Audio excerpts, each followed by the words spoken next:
It looks like we are live, boys. Perfect. Okay, hold on. Watch this maneuver.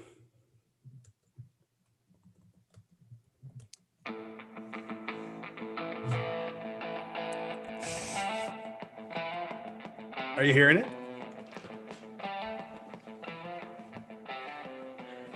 Oh, yeah. Let's go. No one's going to have microphone issues anymore at the beginning of the pod because I'm a mad producer of the Preferred Lines podcast. Welcome. We've got a guest. Before we get to you, Sky, let's talk about our man here, Joe. He's got a new show. He's going to leave me. He's going to go to a bigger and better place. It's called, what's it called? You tell us about it. Tell us about your show on Wednesdays with your man, Rick Run Good. Sure. So me and Rick do a show on Wednesday around the same time, covering the final IPO hour of Jock Market, who also is kind enough to sponsor us on this show. Great guys. If you haven't tried Jock Market out yet, you should. If it's legal in your state, get going. I don't know what you're waiting for, but it is a good time. They're good people, and Rick and I have a blast Wednesday nights. Check it out. Dude, and they have a little leaderboard on there on the app, and you can see where you're kind of standing in terms of things. And I've seen your name up there a little bit, tour picks. You can see mine every once in a while too. It's kind of fun to get your name up there on the list. Yeah, for sure. You can use a Preferred Lines promo code PL10, get a free $10. Do that. Try it out. Jock Market. As we speak. And join that pod live. Chat along with Rick and Joe Wednesday nights on Rick's YouTube page. It's time though. Listen, hey, we're back again another week and another great guest, Skylar Hoke, Skyhook DFS on Twitter, but he used to be Golf Gurus. You may know him as formerly Golf Gurus. Why change his name, dude? That was money too. But I mean, Skyhooks is a fucking awesome name. But at the same time, you're here. Thank you for being here. Cheers to you. Crack a beer. Hey, cheers. I appreciate it. I'll get mine out in the next break when Joe's talking. But no, thanks, fellas. This is fun. Yeah, I mean, it's this past 6 months, came out behind the actual name, put a face to it, had to get a little brand going, had to get on with the guys, put my everything out there. So no, You're pretty face. You got nice teeth. My gosh, if you're not watching it on YouTube, you should better go to the YouTube page. Check out this man. Thank you. But yeah, no, the pleasure is mine to be on here tonight with you guys. I appreciate you asking me. Okay, so here's what we do each week. We bring a guy on that's smarter than us. We're just here to have fun and pretend we know what we're talking about. But you might actually know because you're working for a real website and you're doing real things, and we'll get to that in a second. But this is a quick rapid fire question and answer segment, and then we'll kick you out, and Joe and I will run through the betting board. We're going to get your takes right out the gate, and then people could just shut us off. They don't even need to watch the rest because we've got the expert's opinion. So, Joe, do you want to start us off with the first question? You ready to roll, Sky? Let's do it. All right, so before we get started, or as we get started here, give our audience a sort of quick refresher on who you are, where they can find you, and what do you do besides dishing out 80-1 winners every week? Well, I wish it was every week because then I would be just printing, living on the beach and not talking to anybody. But you can find me again, Skyhook DFS. I work for FTN Network. So that was a new site that launched at the start of quarantine. Axis, myself, and Drew Matthews came over to kind of run the golf product there. We had been doing Fantasy Golf Bag for the previous couple years together. And like all of us, I mean, this is just such a passion for us that we want to turn, into potentially a profession if things were to fall in the right spot, and why we spend our times away from our wives and family at 8:30 on Monday nights talking and chatting up golf in the garage cold. Yes.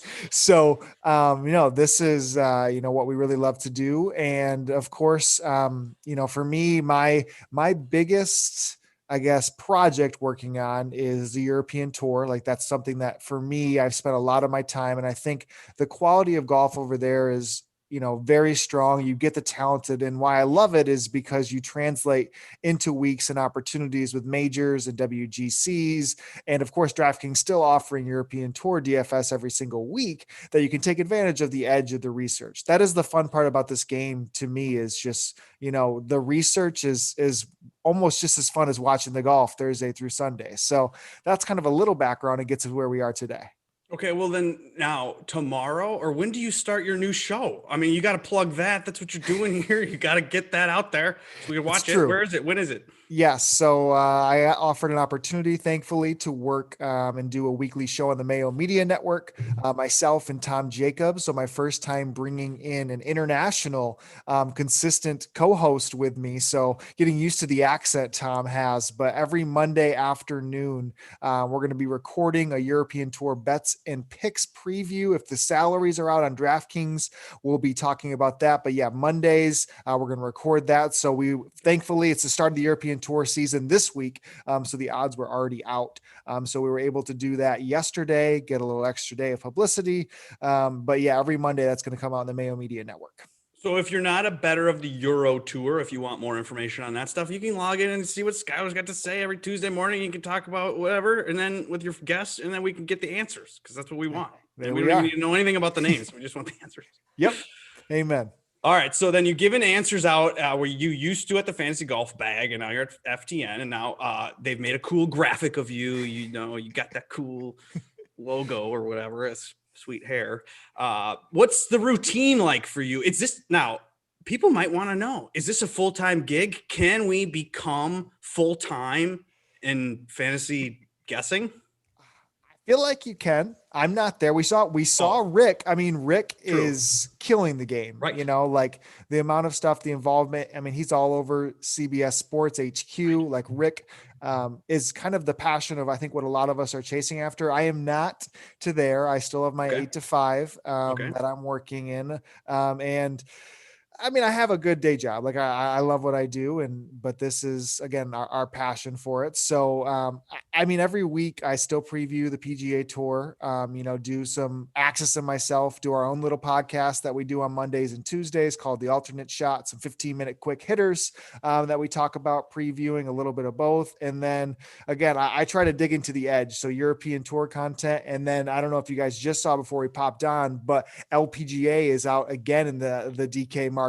So to me, like those are opportunities that most people don't want to chase because they feel like they don't know what they're looking into. So I think that's what I'll probably spend at least a little bit of my week looking into. So then you're basically full-time, but you're just not full-time yet. I'm doing my best. This is a second job. My God. Yeah, the way I'm trying to do it, I'm trying to limit myself from like 5 to 8 p.m. Like I can figure out my life, you know. So you don't have kids yet? I don't. I just got married this past fall. So no kids for me like you guys. Yes. So at that point, I mean, my wife would kill me probably if I'm taking up any more time with this, but no, we're not there yet. So. Okay. Right on. Well, it's a good thing you're setting the bar and the expectation level now before they come along. I'll say that. But anyways, guys, so we met like a year ago this time last year when you and Axis came to the DFS Open. You know, you guys, I was a big fan of your guys sort of running the fantasy golf bag thing. Take us through a little bit of like what went on there and how you guys transitioned over to FTN and like how do we get acquired?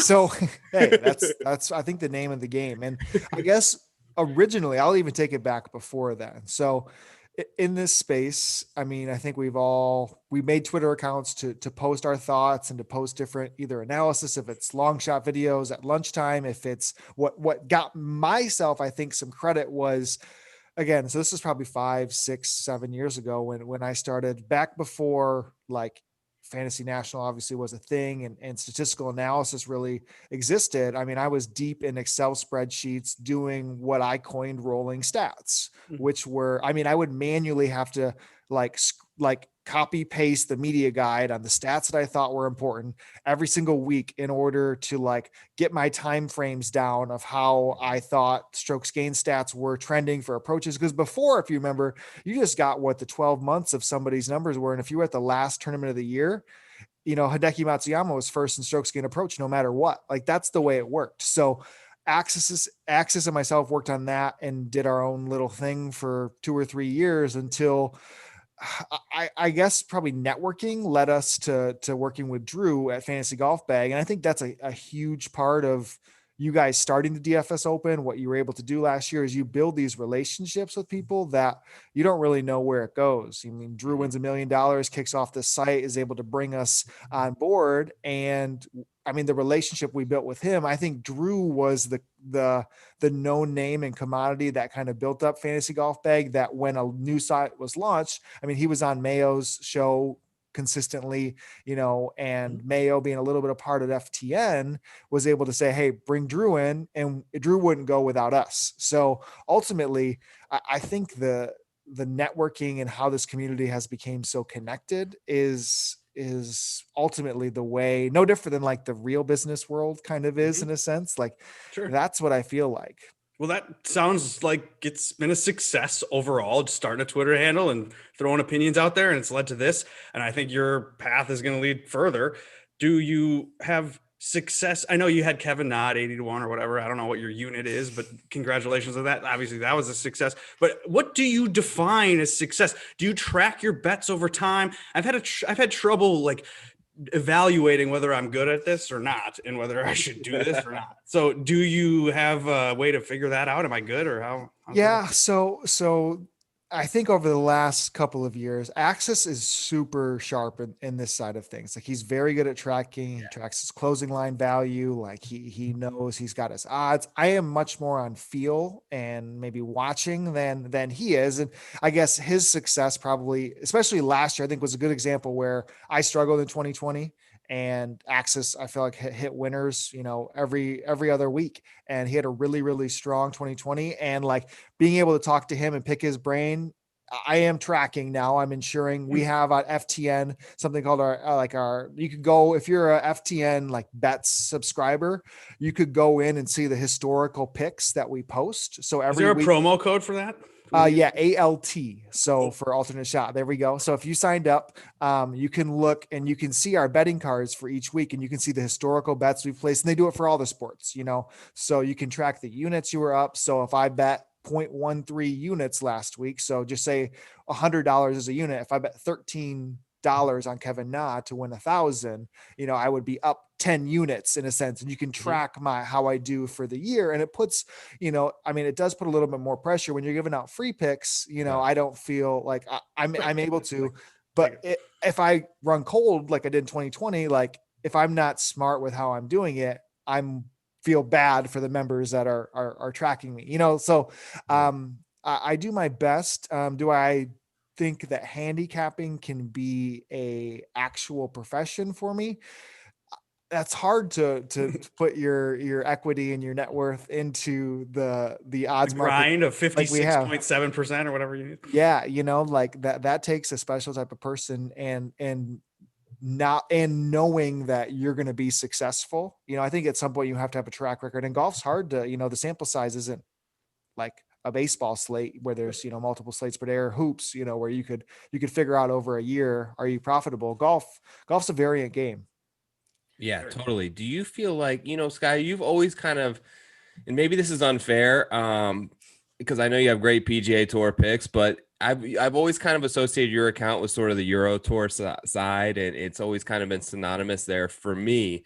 Do you feel like you have a bigger edge in betting Euro Tour events because maybe the PGA Tour is now so diluted with data and content that you feel like your edge is on that side a little bit more? I was talking with Tom on the Pat Mayo show yesterday about kind of the differences, and I feel the PGA Tour, it's like, I bet Kevin Na last week because I didn't like that he was 80-1, and it felt by the numbers pretty long for what he should be. To me, on the European Tour, it's not as much value based how I'm approaching things. It's more, okay, we're in the Middle East right now for this week's tournament in Abu Dhabi.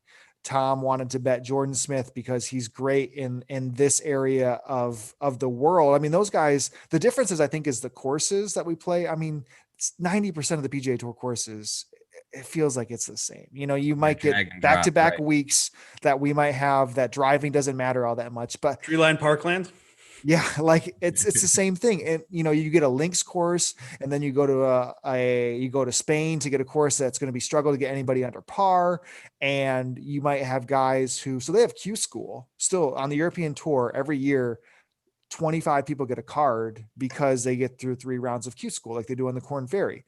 So you'll get guys who are winning their first 4 events on the European tour after being through Q school. And I can cash those tickets because I've been tracking these guys going into it's just a different type of betting. And it's also the talent levels different. So you get deeper winners. You see triple digits often on the European tour. Yeah. So when you are picking a name to put money on, what makes the person stand out?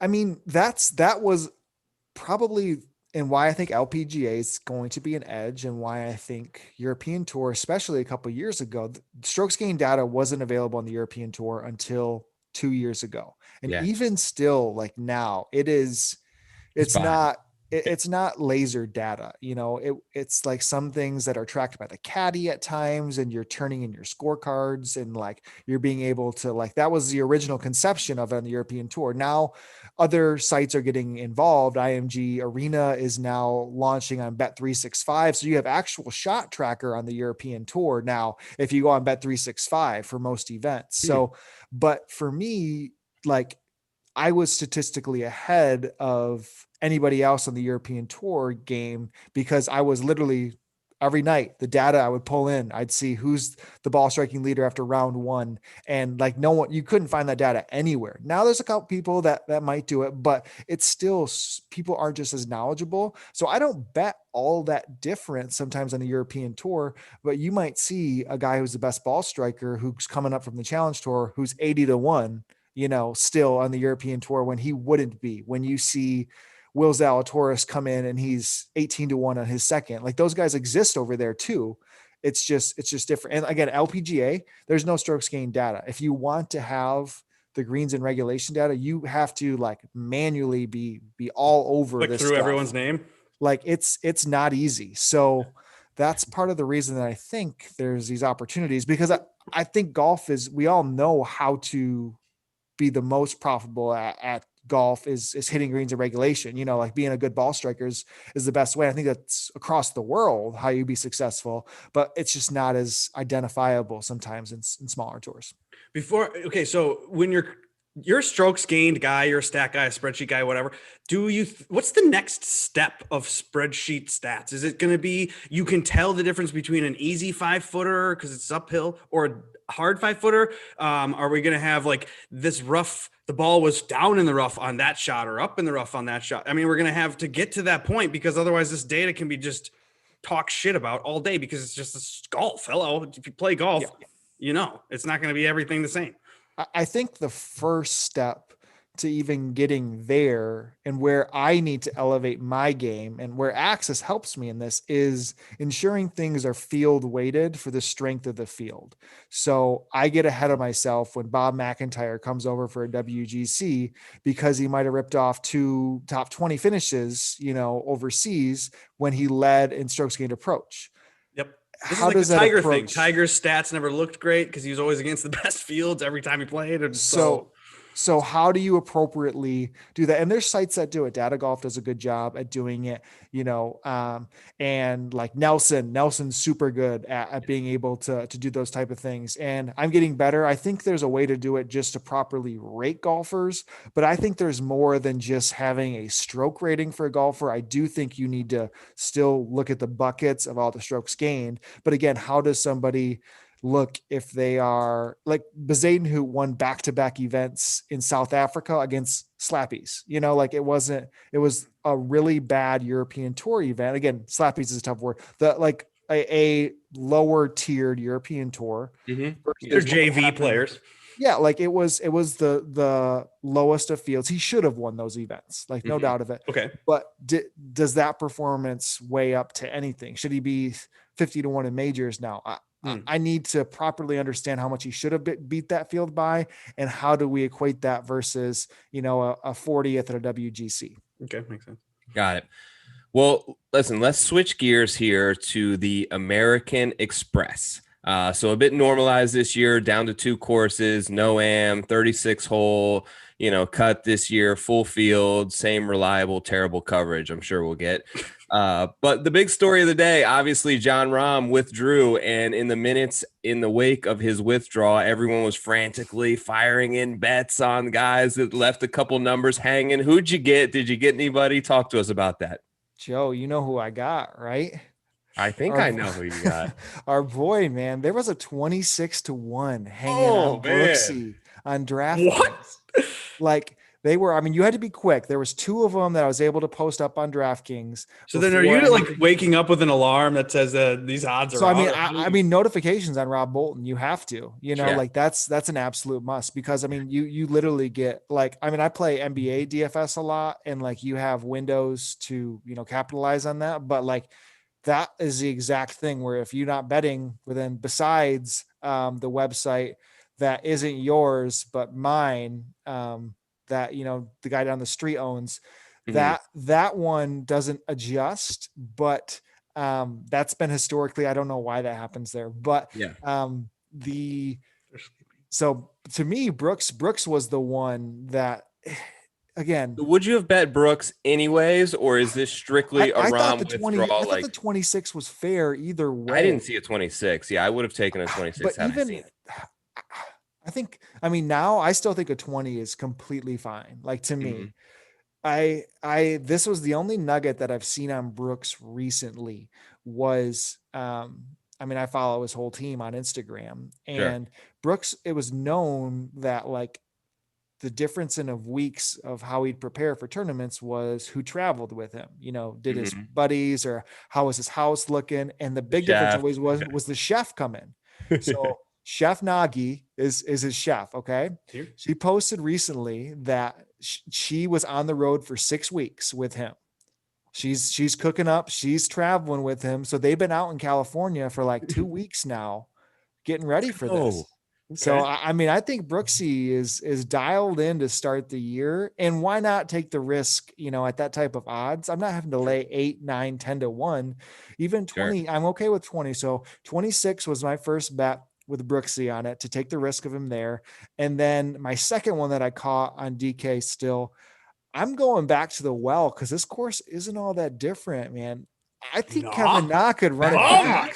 My gosh. Well, yeah, you got your money's just burning holes in your pocket. You're absolutely. I mean, they're not all that like dissimilar from a sense of just put it in the fairway, pretty easy, make putts. I mean, that's the type that Kevin Na, he literally said it in his presser like yesterday, like this is where I need to take advantage of. He is kind of like a Brendan Todd, like he could do back-to-back, maybe get 3 in a row. And the only reason for that was a number. The current number is like 33. And that's not as easy. DK was hanging a 45. And that to me almost felt even bettable, like with Rahm. I don't know. Like, so a 45 on Na, those were the 2 that I ran to the window with. Cool. Now, yes, of course, we're the long shot lovers. Okay. We just want to make a lot of money for a little money. And do you do that? And when do you do that? Do you ever do that to a point and then you decide, nope, I got to do a top 5 on this guy? Or what's your threshold of long shot season? If I can get a double-digit top 5, that's my cutoff. Okay. So if they're below 10-1 on top 5, I normally don't do it. Okay. I don't know why that's my arbitrary cutoff. It just feels better when you have the four figure. Top 5 is hard to get. Yeah. So, but normally that ends up being like 80-1 guys. Like that's kind of where that cutoff is. So I'm on Charlie Hoffman. This week he was 125, really good ball striking last week. Charlie excels in this 125 to 175 range, and he was 125-1. So I will add a top 5 on those guys, just because there's no real good way to hedge in golf. You could have, I didn't like for a situation yesterday. I mean, Neiman could have eagled 18. Steele could have birdied 17 and then 18, until the green on 18, you didn't know how many people were a part of it. And are you throwing money away to hedge? Do you wait for a playoff? I feel with a top 5, you are already in that position that you are. I try to bet it to make my stake back for the week on my I like that card. idea. Like, if I'm in for $100, I want to win $100 with the top 5 so that it's a slate cleaner. You move on. So that's the way I kind of approach those. So I often tend to get insurance on the long shots. I like that. This is Good call. kind of, Sky, this is kind of one of those interesting weeks with the 2-course setup. So us sort of guys that like to prognosticate this kind of stuff always look to these first round leaders whenever there's a 2-course setup. Do you feel like there's one course that is significantly easier than the other this week? So it's tough because La Quinta is out of the rotation. La Quinta was the easier of the 3. Mm-hmm. I don't think, because I would attack it in first round leaders, but I also think Showdown is a great opportunity on DraftKings to attack from that range. I think these ones are too similar for me that I haven't dipped my toes all the way into it. To that, I mean, it just doesn't seem as significant without La Quinta for me to invest into that market. I haven't been as successful with first round leaders in the past. I know like Mayo like hits them once a month. It feels like I just don't have the feel, I guess, on first round leaders. I don't know if it's something that, if it really is guys that tend to do it, or if it's guys that just can go deep at any time. I haven't fully studied it, but these just seem like a half a stroke different maybe. So I don't know if it's really all that much for me to invest into. I got a question about the future, because it seems like you kind of know and prognosticate what's going to happen. Who's the next guy? Is it this Augustine kid? Is it some Tom Kite or Kim or whatever his name? Who's the next one that we got to care about and pretend we knew and we were following from the beginning? Because we want to know those names. I got one. So I mean, this field's full of them. There is, and this is where I live, man. This is where I know. That's why I like. I love it. It's my favorite thing to do. Yeah. And why I love the European tour and they come over. But we get a good opportunity this week, of course. I mean, again, we feel like these kids are mainstays now. Like Akshay Bhatia feels too mainstream to even bring up in this situation because he's now been around. Is he even 20? Like, no chance. No chance. But I did go to that mini tour event in Orlando a week and a half ago and got to walk with Akshay, and it was pretty neat. Like, again, is he good? 19. Is he going to be legit? I think so. I don't think Thigala or him. I think Thigala for sure. Okay. I'm on Thigala. I mean, again, though, Thigala spent a couple years in college at Pepperdine where Akshay. Okay, that's fair. Yeah. Like he's walking around with a buddy playing these tournaments. You know what I mean? Like that's literally like they're two 18-year-old, 19-year-old kids. So I think he's got a while to figure it out. You mentioned Augustine. Again, I think he can stripe it. He showed up at the Masters. He didn't end up being low-am, right? The other one, it's slipping my name. The other Georgia Tech kid. Oh gosh, I'll figure it out. But yeah, it wasn't Augustine that ended up being low-am, but Saturday, man, he was absolutely on fire at the Masters. But We'll even keep going. I do love Ju Hyung Kim, Tom Kim, Choo Choo Train. I'm a fan of his. He ripped up the Asian tour, but the one that we'll talk about that, again, I mean, not many people know. And the only reason I'm really all that aware of is because I spend time on the European tour, and he goes by the name Harry Hall. Okay. So Harry Hall played. Is he here this week? Yes. Okay. Cause I saw that name and I'm like, why the hell is this guy, whatever the price he was? I was like, I've never heard of him. So on draft, or maybe 365, he was like 160 to 1 at open. I don't know what his DraftKings price is. I'll look it up as we go. But Harry Hall was on the Walker Cup team. So for those that aren't as familiar with the Walker Cup, it's basically like the type, like a Ryder Cup for amateurs. They'll take the top 20 from the US, top 20 from international, play every 2 years. A lot of the best amateurs in the world are often on those teams. Harry Hall was on that team. Harry Hall makes his professional debut at the end of 2019 on the European Tour, finishes 15th at the Alfred Dunhill Links Championship, which was a big time event. Like that's one of the premier events over there. He was playing with Rory on Sunday, shooting low. Like this kid came out and then he goes 12th place in his next European Tour event. Then he makes, I think he missed the cut at the Farmers last year. I think he got a sponsor's exemption. And then he really battled on the Korn Ferry Tour for starts. He either got Monday queued into a couple, but then when he finally got it going a little bit, he finished second at the Lincoln Lane. So like this was like late into the year. He goes second, miscut, 60th, 8th, 6th is how he finished his year. So So he's a legit dude. He does things. Yeah, and it just has good amateur talent. He's in the field actually for the European Tour event next week too. So you get back-to-back weeks of Harry Hall. I'm going to top 20 him if we can get a decent number. Top 20 markers are still kind of coming out, but he seems like an absolute dart that you can find in the 6Ks for this week. Harry Hood. What a Harry name. Hall. Harry Hall. I like Harry Hood though. That sounds That's a pretty good song. too. Listen, we probably kept you a little longer than you promised us, and I know you're a busy man between all the different shows coming out. But before we get you out of here, I'm hoping I know the answer to this. But what's your preferred play of the week, Mr. Skyhook? Yeah, let's get Brooksy back, man. Let's get him back in Oh. the winner's circle. It's just because you got the number on Brooks. If you could pick anybody in the field. Oh no, regardless I mean of Joe knows that I'm a big Brooks backer. Oh, And I know. let him down in the draft. I still haven't slept great since I did that draft. I know. Guys, like thinking about that, picking Vic, and I love Vic, but it's again, I'm just there's so many times the way I look at Brooks. If you look at DFS side of things, there's 2 times to play him. There's low owned, and he feels to come in low owned practically every week he plays. No one likes playing him on DraftKings. It feels like No. low owned and then low price. And if you get that combination, then that's when you really push the chips in on Brooks. That was I like the suppose 2019 mid-20s for sure. Yeah, but like so that to me is the opportunities in DraftKings and the markets. Like I'll get fooled in this situation. I'm more than okay taking the chance with the layoff for a lot of people like this to take some of the 20s. So that is my preferred pick of the week. Love it. I know you wanted to say Kevin Na. I mean, he can run it back too. I'm more than happy to walk in the putts. Dude, if he runs it back, we're going to be like touching you. Like, please just touch us or whatever. Like, give us whatever gift you have.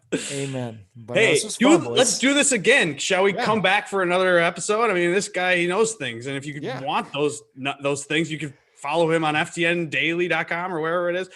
Twitter, Skyhook, DFS. Great name. Great Twitter handle. The Magic Johnson. Kareem. Whatever. Either way. You're the man, dude. Thank you for coming on. Appreciate it, fellas. Take care. Thank you very much. Have a good night, brother. You too, guys. Out. Thanks. Remove this, man. All right, guys. That's Skyhook's DFS. Thank you for having him on. Shall we make the turn? Let's do it. Do you want to report him? No. Okay, here we go. We're making the turn. Joe, before we make the turn, though, I wanted to give a quick shout out. 1A to Scott Stewart, of course. Thanks for the support always on Scott Stewart, but also at the Amex last year, hashtag Mega Profit, Scott Stewart. So maybe, he was DMing me about Henley. So maybe that's his secret play. And he's got he was last year's winner of everything at the Amex. And then also our guy, Chris Durrell, Jagerbomb 9. This dude, he kills his spreadsheets. Every once in a while, I get a little gift delivered to my inbox, and it's a spreadsheet that he sends me. And they're beautiful. Dude, they're great. And it's like, yeah, I know I can get it for $5. And maybe this is like his way of being the drug dealer and being like, hey, man, try this out. And then all of a sudden, I'm like, what's this stuff? Oh, I'm going to need more of that. So whatever, he's a smart kid in that regard. So I appreciate his spreadsheets, and I got some stuff from those spreadsheets to add to the context of the stuff and the characters that we have this week. And the characters at the tippity tip top start with 6-1, John Rom Rodriguez. Wait a minute, he's not in. Actually, as I was typing this, Rob Bolton dropped the WD bomb on John Rom Rodriguez. Rob Bolton is the follow on Twitter to know who's in and out of the tournaments. Mm-hmm. Skyhook DFS told us to put a notification on him. Like, that's probably not a bad idea. But you're not getting him anymore, and you're getting a little bit of different numbers now. So maybe we don't talk specifically about the numbers, because at some books you get 12 and some books you get 14, but Cantlay is now the favorite. Brooks has dropped from the 26. Of course, he's going to go all in on that. But now you can get him for like 18, 16, 14. Brooks is now back to relatively in the middle of the teens, and you got Patrick Reed there as well. But Patrick Reed didn't drop too much. He's like 16-1. Have you bet the top of the board, Joe? I haven't, but I'm sitting here right now and thinking about what Skylar just told me about Brooks Koepka. I may do this live on the air. Look, 18-1, it's like, God, I can't miss it. Think about it, man. We were, all right, let's rewind the clock about 60-ish days here. We were taking like 16, 18 to 1 to win the Masters. Oh yeah, we were all Felt in on. great about it. We're like, Yeah. he's coming into form. We see it. And think about that Masters field compared to the Amex right now. And I'm just wondering, he has to come into this event motivated. The reason I didn't bet it is because I worry about him off of a long layover and how much has he been Yeah, working? exactly. Guy's Like, where's he confidence- hurt? Did he have injuries, or did he rehab those injuries properly? Is he gonna be fine? Right. And is he, he revs the engine before it goes full speed. You can usually kind of see it coming with Brooks. I've watched a million press conferences because I'm always looking for that viral quote. And he said before, you know what, I prefer. What does he say? The third? Yep. Second, third time out. Yeah. So that's why he always plays the week before major typically. But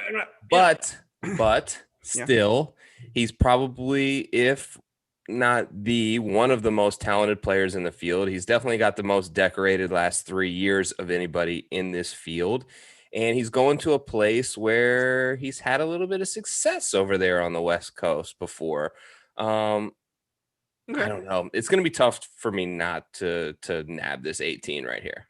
Well, I bet Patrick Reed at 18 as soon as the board was shown to me, because the guy won in 2014. He set the course record at the time. He's a model of consistency, someone that is always looking for the W. And I really, truly think these guys believe in their heads. They have to have a good, successful spring into the Masters, into Augusta. So that's what we're leading up to.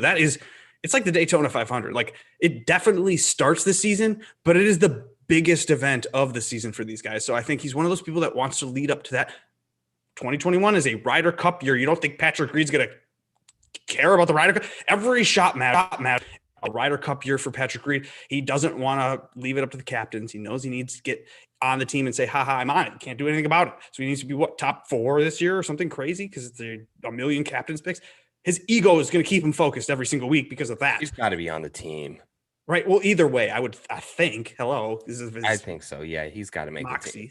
Okay, but either way, crazy to leave him off the team. I would be very upset. People are mean to him and they don't like him very much, and he's just a little bit of a jerk sometimes. I don't know, whatever. But I'm on Team Reed. I'm on 18 to 1. I think it's fair, and I hammered it. Let's go. Maybe I'm gonna put a house on it. I don't mean to break like the vibe here of Amex, but I want to ask you something, because I was thinking about this Ryder Cup year, right? Mm-hmm. I was thinking about this week. Who is the leader of Team USA? I mean, team like Europe is easy. It's Rory McIlroy. He's the guy that everyone looks to, and he's your team captain. He's that guy. Is it Justin Thomas, or is he like too nice? No, I think it's only Justin Thomas because Tiger has appointed him. Okay. More or less. I feel like Tiger has given him I just wanted your responsibility. Opinion.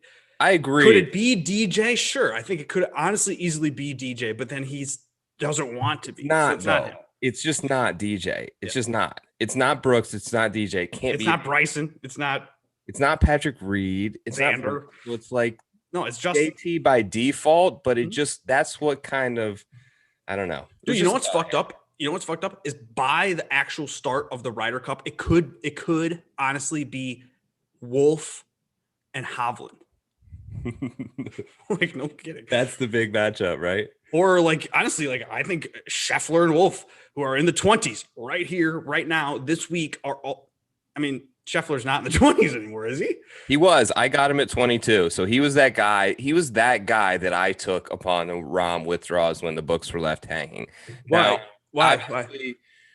Okay, so I like him coming back to a spot where he's familiar. I liked his upside coming into this year. Last year, 36-hole leader, 54-hole leader, went off in the final group, lost by a couple strokes. I like him coming back here. I feel like it sets up well for him. I feel like these young players, I feel like getting their second time around at a track always has a little bit of a comfort zone for these guys, knowing that they're coming back to a spot, particularly a spot that they played well at. I feel his ascension coming in 2021. I'm not too worried about the one semi-shaky start to begin the season. What worries me a little bit about him is his approach numbers aren't good, and this is totally a strokes gained approach course and proximity of the hole. It's a birdie fest. that worries me a little bit, but he's so good off the tee and he can get really red hot with a putter. Is he good at Scheffler, good at putting on Bermuda? I don't know, but I know that he's good at putting in general. I mean, Okay. I feel like we can see a Scheffler 61 this week. For sure. There is going to be 59s in play. I mean, for real. This is one of those courses that sacrifices birdies. Wolf, though, okay, we know like he likes California, but he more likes the POA California than this Bermuda Desert California. I don't know, actually. We don't know enough. He's only 22 years old or something. So what do we know about him? Not a lot. All we know is that he's really good. I might bet him. I like him. You know, his Masters performance is probably predictable. You know, there you got to get a couple rounds in before you're good. Before that, shaky at the no cut event at Zozo, and the no cut event at the CJ Cup was basically last. Probably would have missed the cut at both of those. So like he had something wrong with him. Now, does he come out and he's all of a sudden fixed? I don't. Yeah, he could easily be, but he's more of a bomber and a bomb and gouge. Now we saw Rahm bomb and gouge. I remember we did. They were like, "How's Rahm going to bomb and gouge this course? He'll never bomb and gouge this Ches Reavie course. No fucking way." And then he won and bomb and gouged the shit out of it and gave everybody the finger. And then that's been the formula since his win everywhere. So then maybe Wolf can do the same thing. He can bomb and gouge, knock his way around here. He could, but 20-1 is too short for me on Matt Wolf, maybe in general, but definitely when he's coming in on shaky form. You look at long-term stats, the last 36 rounds, he's going to be up there and everywhere. Because of his short-term last 12, 114th in tee to green, 150th in this field out of 156 around the green. 133rd off the tee numbers. I mean, it's just not been very good recently. Like you said, he had a shaky end to the season. So if I'm going to bet Matt Wolf 20-1, he better have some recent form for me to back up that pick. Well, he could come out with a 65. You see what you like, and he'll be 12, 15. These guys are so good, any of them can win. But then he'll be 15 or 12, and then do you just go with it? Or even if he's 9 at that point, you go 9-1. Maybe you do that. I don't know. But do you go baby boy Sungjae Im here at 22, 3, 4, 12, 20? What is, he's kind of, he was off last week. Im was off, but was mostly with the putter. And that's what's been his bugaboo the last 2 weeks. And you know what I think actually is that he's young and frustrated and it actually affects him. And he hasn't gotten, life's shitty, Sungjae. Like, get used to it. He's only 20. So like maybe he gets frustrated, he comes behind, and then it just eats into his other parts of his game, and that's the problem. But the ball striking was so fantastic at the Tournament of Champions, so yes, I think that saved him. But whereas last week it wasn't saving him, and it wasn't having as much fun. Do we see a bounce back in his putter performance? Still Bermuda for Sungjae. Here's the thing that I've kind of noticed about Sungjae is when it seems to be really, really popular, things don't go great for him. So when he's sort of the trendy pick of the week, like he was last week, I think he probably reads it in the one and done contest. I think he may have been the top guy. Not that that's necessarily sinking into his head. I don't know what it is, but it's just golf and there's so much variance. He didn't play well. Now this week, maybe he's a little bit under-owned. Maybe he's kind of stuck there in between Finau and Brooks and Answer and Wolf, and maybe he gets a little bit of lost in the shuffle and maybe could be a good play this week. As we know, like his ball striking is fantastic. He plays every week. We don't have to worry about any rust there. So if the putter gets hot, he can perform. What about Finau though? Are we going to be Finau bettors in 2021, or are we just going to let him win? I said I was going to be a Finau better, not there at 20-1, not this week. All right, we're now moving to the 30s. You got Nah, which no, I can't chase Nah. Are you going to chase Nah? No way. What about Answer? He's the popular pick. I don't know if he is still at 30-1. Where are we seeing Answer? Is he in the upper 20s now? I see it at 25 right now in front of me, which is a no bet for me. I can see some things. It seems like a very good setup for him. Nagels actually tweeted out earlier today, like the last 3 years of this tournament, and was like, what trend do you see? And I noticed that there's a lot of shorter hitters in there. There's a lot of guys that hit at 285 off the tee, ending up in the top 10 of this tournament. That's Answer. He's not the longest guy on tour. Hit it 285, get in a fairway. And from what I remember with Andrew Landry last year, that was totally his strategy. Yeah. Exactly. 75, 280 off the tee. And let me jam some pitching wedges in there and get it. Never worse than par. always having a birdie. Like that's what you want. That's what you need on this course. So like that's easily not, and that's probably answer to. But for some reason, to me, I feel like Answer is going to get his win in June or July or something more than summer months in Texas or something. That's just what in my head. And like for me, it's hard to try to peg someone's first win like Answer, or even try to predict that someone will go back to back. I mean, that's almost impossible too. So like to go with Answer or not here, I can't do it. Do you want to go with your boy Ricky Fowler, or do you have anyone here? Now, I've seen my guy of the week. I'm very excited about this guy in the 40s, but I'm not sure. I've seen him in the 30s. Russell Henley. I've seen him 450 to 1 as well. I texted you about that. My bookie left one hanging, huh?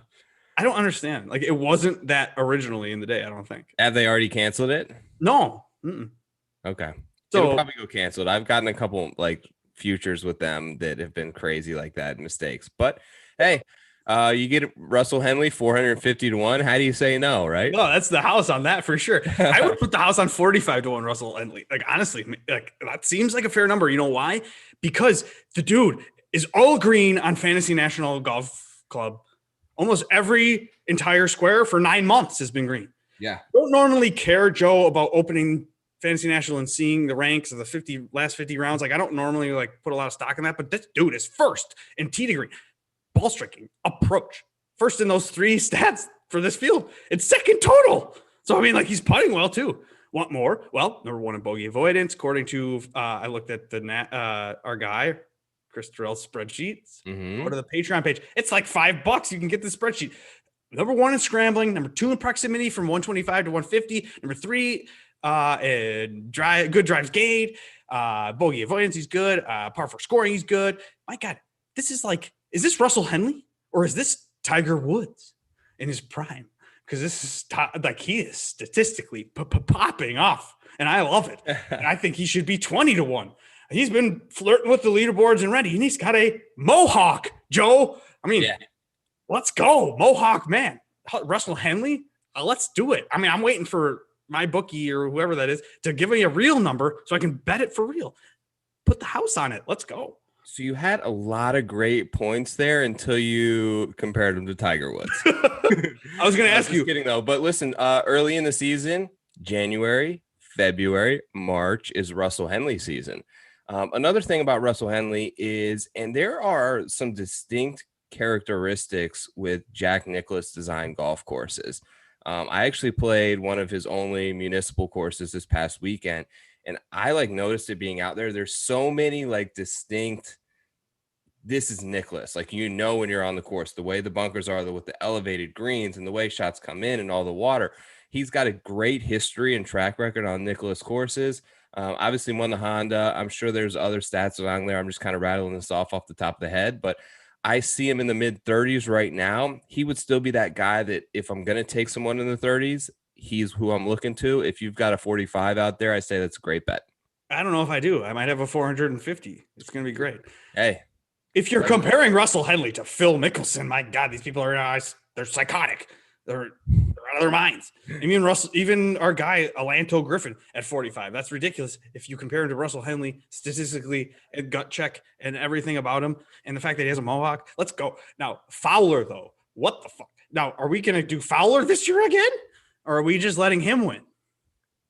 I'm going to let him win. I want to see, right? There's too many changes going on right now. There's too many moving parts for a Ricky Fowler bet. Okay. You know, he played pretty well here last year. I believe he had one that like kind of choked a little bit, didn't he? Down the stretch, if I remember right. Did not play well on Sunday at all. Just like a normal Ricky Fowler day. I mean, sure. Another day of Ricky Fowler being fucking annoying. Now, let's skip him. Let's go to the 50s. Again, they might not be in the 50s anymore, but you got Adam Long, who won it a couple years ago. You got Cameron Champ here, Casey, CH3, Kazire, Ryan Moore even. I mean, I have a favorite 50 to 1 bet. But, tell me. Okay. I'm on to this guy because of my Jock Market experience. I've been buying Patton Kazire on Jock Market, and I am making money doing it. Boom. Slowly buying in on this guy. He's back to being, you know what? I finally think he's mature. He's a veteran now. wins golf tournaments, 55-1 or 50-1 seems a fair number. Bonus about this guy, Kazire, is that on this Chris Durrell spreadsheet over his average finish over his last 5 rounds, it's like a 16.8. His average DraftKings points, 95.2. If you compare him to the guys around him, like he's got color coding on his spreadsheets, Chris Durrell. It's blatantly obvious that this guy is doing better. He's like, there's guys that are in the 30th and 35th and 40th where he's 16.8. There's guys in 70 and 75 where he's 95.2. So, I mean, for the last 5 events, something's going on here. Happy home life. He's mature. I'm in on Kazire. I'm down for that. Is that scary and weird? Should I not do that? No. If he's been good to you, keep rolling with him, right? Roll with the hot hand. Only guy in here in the 50s, considering Lanto, just because I backed him a couple times, played pretty well last week and really battled to kind of make the cut initially and then finished pretty well. I think this could be a good course for Lanto. My guy D Flowers 29 on Twitter was all about Lanto in those showdowns. We were trying to source some showdown plays. I needed the nuts because I was going for $100. If you want to listen to the story of how I got to the point of playing against Wiley and Empire Maker for $100 for a showdown in one day, that's on the fantasy golf pod thing I did Sunday night with Quagnus. So anyway, but yeah. Oh yeah, Lanto, like winner. And I think he's from here or born here, California or something. I tweeted about California people. Maybe he's a Jacksonville guy now, but he might be from out there. Or, born. Doesn't matter. I don't know. But do you have anyone in the 60s? Because we're going into the 60s now where you can find some people with course history. Adam Hadwin's here. You got Griot and Burns and Harmon and Siwoo. Siwoo was good to me. He helped me cash bigly last weekend. Zach Johnson and Wise or anyone. Bermuda Burns seems like the guy that's getting the most respect. People are talking about him. I think Feinberg mentioned him on the Pat Mayo and Feinberg show. So you got anybody here? I moved. Well, these guys, I have a couple of guys that are currently sitting around this. Was lucky to get in on them earlier this morning in the 80s and 90s, sort of. But damn. Okay. Cam Davis, I took at 80-1. He's now in the mid 60s. Okay.